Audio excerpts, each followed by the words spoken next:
സ്വപ്നം പോലെ തോന്നുവായില്ല. ശിവയെ ഇറുക്കെ കെട്ടിപ്പിടിച്ചുകൊണ്ട് അഞ്ജലി പറഞ്ഞതും ശിവ അവളെ അവനിൽ നിന്നും മാറ്റി നിർത്തി. അഞ്ജലി എന്താ എന്ന ഭാവത്തിൽ അവനെ നോക്കിയതും ശിവ കണ്ണിറുക്കി അടച്ചു. സ്വപ്നമല്ലെന്ന് കാണിച്ചു തരട്ടെ? വേണ്ട മോനെ, ഡാനിച്ചൻ വിളിച്ചത് എന്തിനാന്ന് പോയി നോക്കി വാ. ഇതിനത്ര സമയമൊന്നും വേണ്ടടി. അറിയാം എൻ്റെ റൗഡിക്ക് അധിക സമയമൊന്നും വേണ്ടെന്ന്.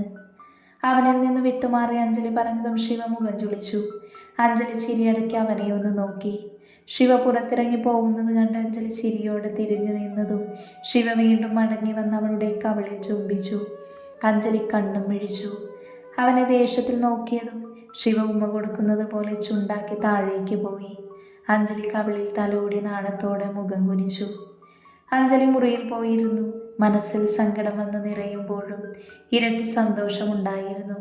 ശിവയുടെ കൂടെയുള്ള ജീവിതം സ്വപ്നം കണ്ടിരുന്നു എങ്കിലും അതെല്ലാവരുടെയും ഇഷ്ടത്തോടെ ആയിരുന്നു. പക്ഷേ ഒരിക്കലും അത് നടക്കില്ലെന്ന് അറിഞ്ഞുകൊണ്ട് തന്നെയാണ് ഇതിനെല്ലാം നിന്നതും. തൻ്റെ പ്രണയം തനിക്ക് സ്വന്തമായപ്പോൾ നഷ്ടമായത് സ്വന്തമായതെല്ലാം ആയിരുന്നു. എങ്കിലും അവൾക്ക് കുറ്റബോധം തോന്നിയില്ല. കാരണം നഷ്ടപ്പെട്ടതിനേക്കാൾ എത്രയോ മൂല്യമുള്ളതാണ് തനിക്ക് ലഭിച്ചിരുന്നത് എന്നായിരുന്നു അവൾ വിശ്വസിച്ചത്. ലക്ഷ്മിയുടെ വീട്ടിൽ അവർക്കുള്ള ഭക്ഷണം ഒരുക്കിയിരുന്നു. അഞ്ജലിയെ ഭക്ഷണം കഴിക്കാൻ വിളിച്ചുകൊണ്ട് പോകാൻ അമ്മു ആയിരുന്നു വന്നത്. അവളുടെ കൂടെ പോയി ഭക്ഷണം കഴിക്കുമ്പോൾ അമ്മു അഞ്ജലിയോട് അവളുടെ മനസ്സിലുള്ളതെല്ലാം ചോദിച്ചു. അഞ്ജലി ശിവ തട്ടിക്കൊണ്ടു വന്നതും പിന്നെ ശിവയെ ഇഷ്ടമായതും ഒടുവിൽ അവൻ്റെ സ്വന്തമായതുമെല്ലാം അമ്മുവിനോട് പറഞ്ഞതും അമ്മു വാ പൊളിച്ചിരുന്നു.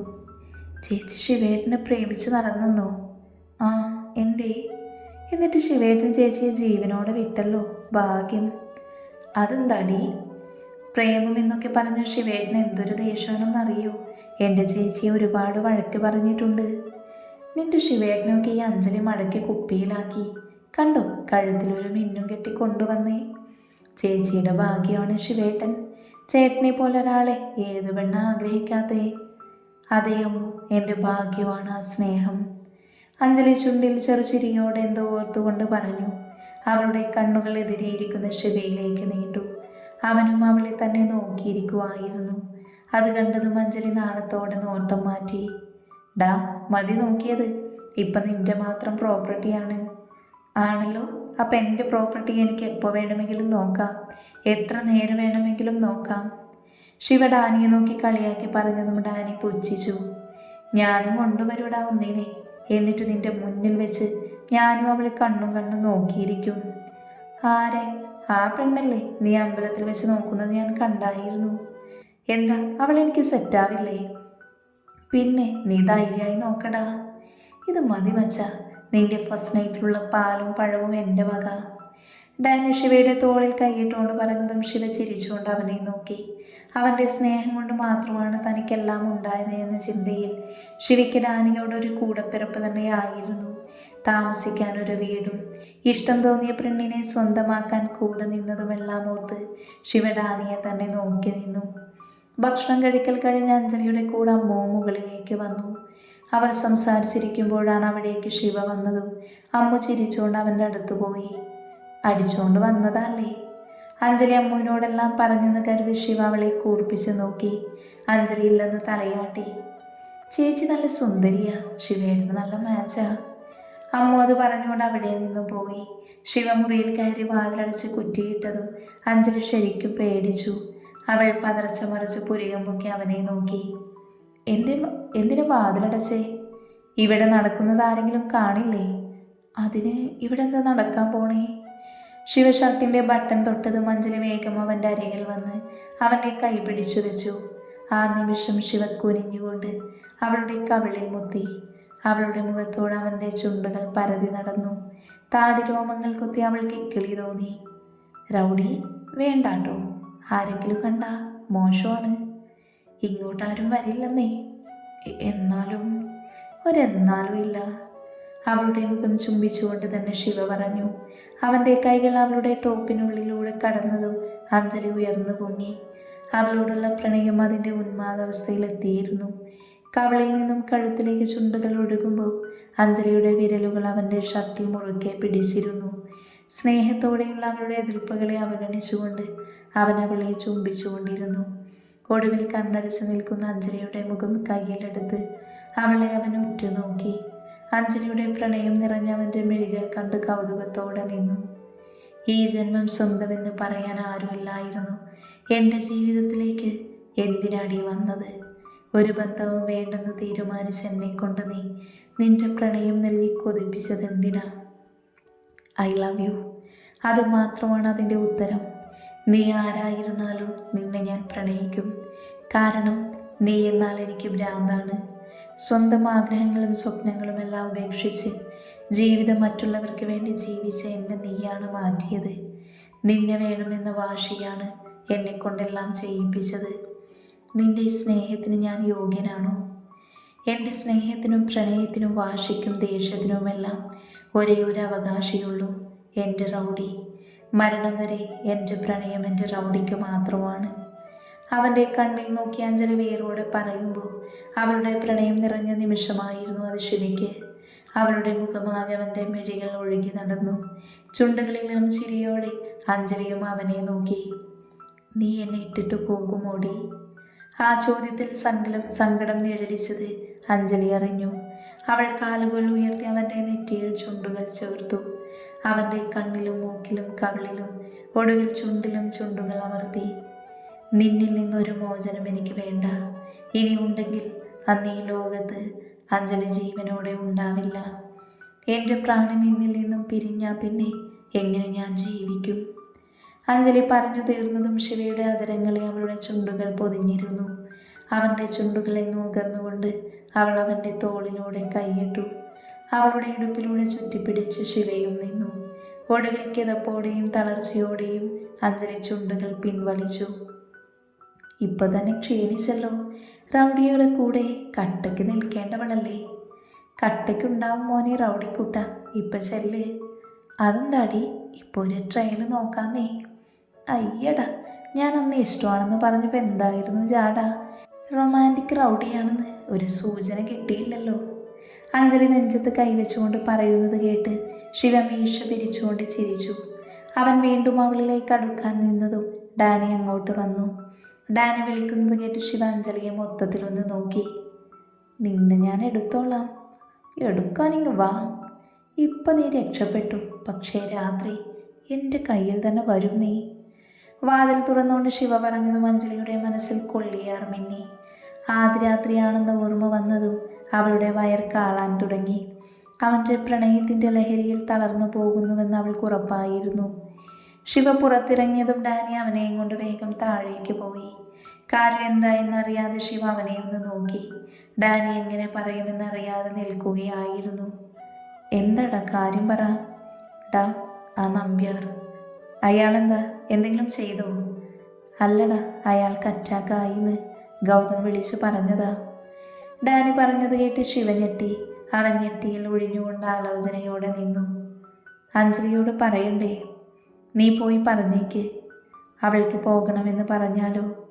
പോയിക്കോട്ടെ, അവളുടെ തന്തയല്ലേ. അല്ലടാ, ഇങ്ങനെ ഒരവസ്ഥയിൽ അവൾക്ക് പോകണമെങ്കിൽ കൊണ്ടുപോയിക്കോ. ഇനി അവൾക്ക് അവിടെ തന്നെ നിൽക്കണമെന്നാണെങ്കിൽ നിർത്തിയേക്ക്. ശിവദേശത്തിൽ പറഞ്ഞോണ്ട് ബൈക്കിൽ കയറിപ്പോയി. ഡാനി എന്ത് ചെയ്യുമെന്നറിയാതെ ആകെ കുഴഞ്ഞു. ഒടുവിൽ അഞ്ജലിയോട് പറയാൻ തന്നെ തീരുമാനിച്ചു. അവൻ മുകളിൽ കയറി ചെന്നു. അവളോടെല്ലാം പറഞ്ഞതും അഞ്ജലി ഞെട്ടലോട് അതിനേക്കാൾ കൂടുതൽ സങ്കടത്തോടെ തളർന്നിരുന്നു. കണ്ണിൽ നിന്നും ഒഴുകിയിറങ്ങുന്ന കണ്ണുനീരിനെ തുടച്ചു കളഞ്ഞവൾ ഡാനിയുടെ അടുത്ത് വന്നു. ഡാനിച്ച, റൗഡിയുടെ? അവൻ പുറത്തുപോയി.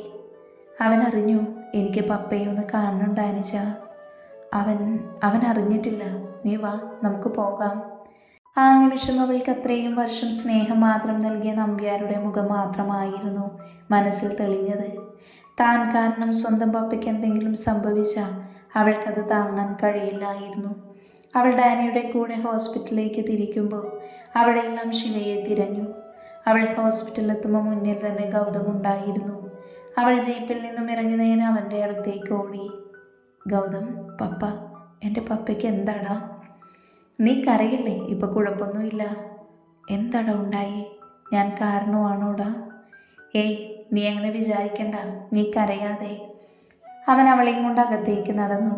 അവരുടെ കൂടെ ഡാനിയും പോയി. അഞ്ജലിയെ കണ്ടതും രാധ ഓടി വന്ന് കെട്ടിപ്പിടിച്ചു. അവരുടെ കരച്ചിൽ കണ്ട അഞ്ജലിയുടെ സങ്കടം കൂടി. താൻ കാരണമാണെല്ലാം സംഭവിച്ചത് എന്ന ബോധം അവളിൽ നേറി.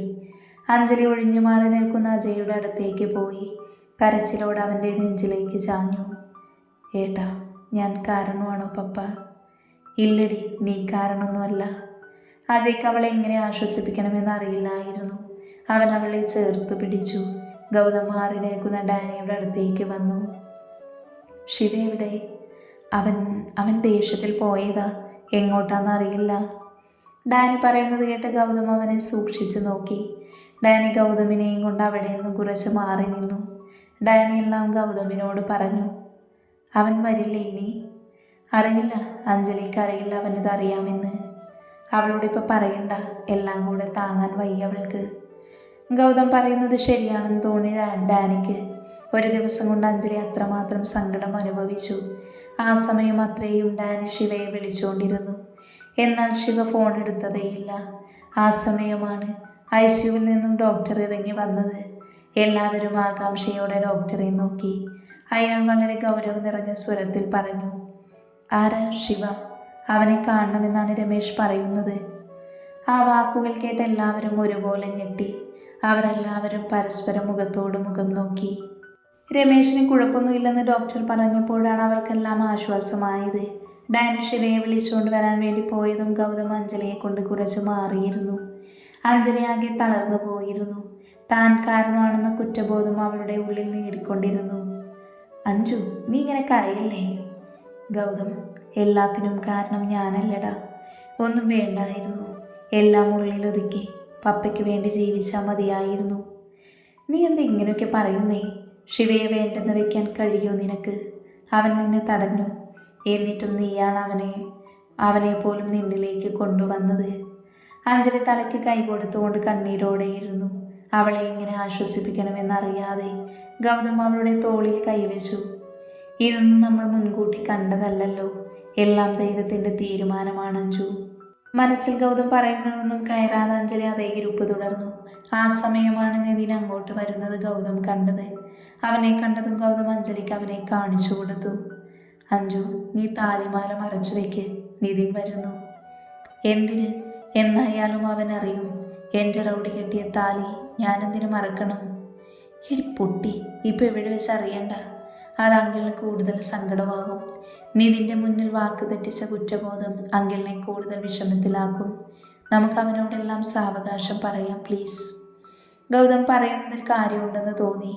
പപ്പയ്ക്കിനിയും താൻ കാരണം ഒരു വിഷമം വേണ്ടെന്ന് വെച്ച് അഞ്ജലി താലി ടോപ്പിനുള്ളിലേക്കിട്ടു. നെറ്റിയിലെ സിന്ദൂരം ഷോൾ കൊണ്ട് തുടച്ചു. അപ്പോഴേക്കും നിതിൻ അവരുടെ അടുത്തേക്ക് എത്തിയിരുന്നു. അവൻ അഞ്ജലിയെ ഒന്ന് നോക്കി അജയുടെ അടുത്തേക്ക് പോയി. അവനോട് സംസാരിച്ചു കഴിഞ്ഞ് അഞ്ജലിയുടെ അടുത്ത് വന്നിരുന്നു. ഗൗതം നിതിനെ നോക്കി ചിരിച്ചുകൊണ്ട് അവിടെ നിന്നും എഴുന്നേറ്റ് പോയി. പപ്പയ്ക്ക് കുഴപ്പമൊന്നുമില്ലല്ലോ, പിന്നെന്താ സങ്കടം? അഞ്ജലി ചിരിക്കാൻ ശ്രമിച്ചുകൊണ്ട് അവനെ നോക്കി. നിതിൻ അവളുടെ കയ്യിൽ പിടിച്ചതും അഞ്ജലി അസ്വസ്ഥതയോടെ ഇരുന്നു. നീ വല്ലതും കഴിച്ചോ? ഡി, എന്തെങ്കിലും വേണോ? No thanks. അവൾ നിരസിച്ചുകൊണ്ട് അവിടെ നിന്നും എഴുന്നേറ്റ് പോയി. അപ്പോഴേക്കൊരു കോള് വന്ന് നിതിനും ഫോണെടുത്ത് മാറി നിന്നു. അഞ്ജലി നിതിനെ നോക്കി നിന്നു. അവനെല്ലാം അറിയുമ്പോൾ എങ്ങനെ പ്രതികരിക്കുമെന്നോർത്ത് അവൾക്ക് സങ്കടം തോന്നി. ഡാനി ശിവയെ ഫോണിൽ വിളിച്ചുകൊണ്ട് അവൻ പോകാൻ സാധ്യതയുള്ള ഇടങ്ങളിലെല്ലാം പോയി നോക്കി. പക്ഷെ ശിവ അവിടെയൊന്നും ഇല്ലായിരുന്നു. അവസാനം കടൽ തീരത്ത് കൂടെ നോക്കാമെന്ന് കരുതി ഡാനി ചെല്ലുമ്പോൾ മണൽപ്പരപ്പിൽ കിടക്കുന്ന ശിവയെ കണ്ടു ഡാനിക്ക് ദേഷ്യം വന്നു. ഡാനി ജീപ്പിൽ നിന്നും ഇറങ്ങിയ വേഗത്തിൽ ശിവയുടെ അടുത്തേക്ക് നടന്നു. തെണ്ടി, മനുഷ്യൻ എത്ര നേരമായി വിളിക്കുന്നു, അവനിവിടെ സുഖമായി കിടക്കുന്നു. അവൻ വന്നതറിഞ്ഞിട്ടും ശിവ കണ്ണു തുറന്നില്ല. ഡാനി ഉയർന്നു പൊന്തിയ ദേഷ്യം നിയന്ത്രിച്ചുകൊണ്ട് അവൻ്റെ അടുത്ത് മണൽപ്പരപ്പിലിരുന്നു. എന്താടാ നിന്റെ പ്രശ്നം? നീ പോയി ഡാനി. അവിടെ നിന്റെ അമ്മായിയപ്പൻ നിന്നെ കാണണമെന്ന് പറഞ്ഞു. നിന്നെ കൊണ്ട് പോകാനാണ് ഞാൻ വന്നത്. അയാളെന്തിനാ എന്നെ കാണുന്നേ? അറിയില്ല, നീ വാ. ശിവ എഴുന്നേറ്റിരുന്നു. അവൻ കണ്ണു തുളച്ച് എഴുന്നേൽക്കുന്നത് കണ്ട് ഡാനി വേഗം എണീറ്റ് അവൻ്റെ മുന്നിൽ നിന്നു. ശിവ അവനിൽ നിന്ന് മുഖം തിരിച്ചു നടക്കാൻ നിന്നതും ഡാനി അവൻ്റെ മുന്നിൽ കയറി നിന്നു. ഡാ, ഞാൻ എങ്ങോട്ടും വരുന്നില്ല. രാവിലെ പുറംകാൽ കൊണ്ട് തൊഴിച്ചിപ്പോ എന്തിനെന്നെ കാണുന്നേ? ഞാൻ കൊണ്ടുവന്നവൾ അവിടെ ഇല്ലേ? ഇനി എന്താ? പിന്നെ അവൾ പോകില്ലേ? എന്തൊക്കെ പറഞ്ഞാലും ഇത്രയും നാൾ നോക്കി വളർത്തിയത് അയാളല്ലേ, അവളുടെ അച്ഛനല്ലേ. അതിന് ഞാൻ പോകണ്ടെന്ന് പറഞ്ഞു? ഇല്ലല്ലോ. എന്താന്ന് വെച്ചാൽ ആയിക്കോട്ടെ, ഞാൻ എങ്ങോട്ടും ഇല്ലെന്നാ പറഞ്ഞത്. അവൾ നിന്നെ കളഞ്ഞിട്ട് പോയതൊന്നുമല്ല. നീ വെറുതെ ഓരോന്ന് ആലോചിച്ചിരിക്കാതെ വന്നേ. അഞ്ജലിയെയും നിന്നെയും പിരിക്കാനുള്ള പ്ലാനായിരിക്കും ഈ നാടകം. അയാൾ ജയിച്ചു എന്ന് നിന്നെ കാണിക്കാനാവും വിളിച്ചു വരുത്തുന്നത്. അങ്ങനെയാണെങ്കിൽ അയാളെ ഞാൻ ശരിക്കും ഐസിയുവിൽ കിടത്തും. ഒറ്റാക്കല്ല, അയാളുടെ മരണാവും ഇന്ന്. ഡാനിയുടെ നിർബന്ധം കൊണ്ട് ശിവ അവൻ്റെ കൂടെ പോയി. അവൻ ബൈക്കിലും ഡാനി ജീപ്പിലുമായിരുന്നു പോയത്. രാത്രിയേറെ വൈകിയിരുന്നു. അവർ ഹോസ്പിറ്റലിൽ ശിവ ഡാനിയുടെ കൂടെ നടന്നു. ദൂരെ നിന്ന് തന്നെ ശിവയുടെ കണ്ണിൽ അഞ്ജലിയെ കണ്ടു. അവളെ കണ്ട് സന്തോഷത്തേക്കാൾ അവളുടെ കൈ പിടിച്ചു നിൽക്കുന്ന നിതിനെ കൂടെ കണ്ട് ദേഷ്യമായിരുന്നു അവനിൽ നിറഞ്ഞു നിന്നത്.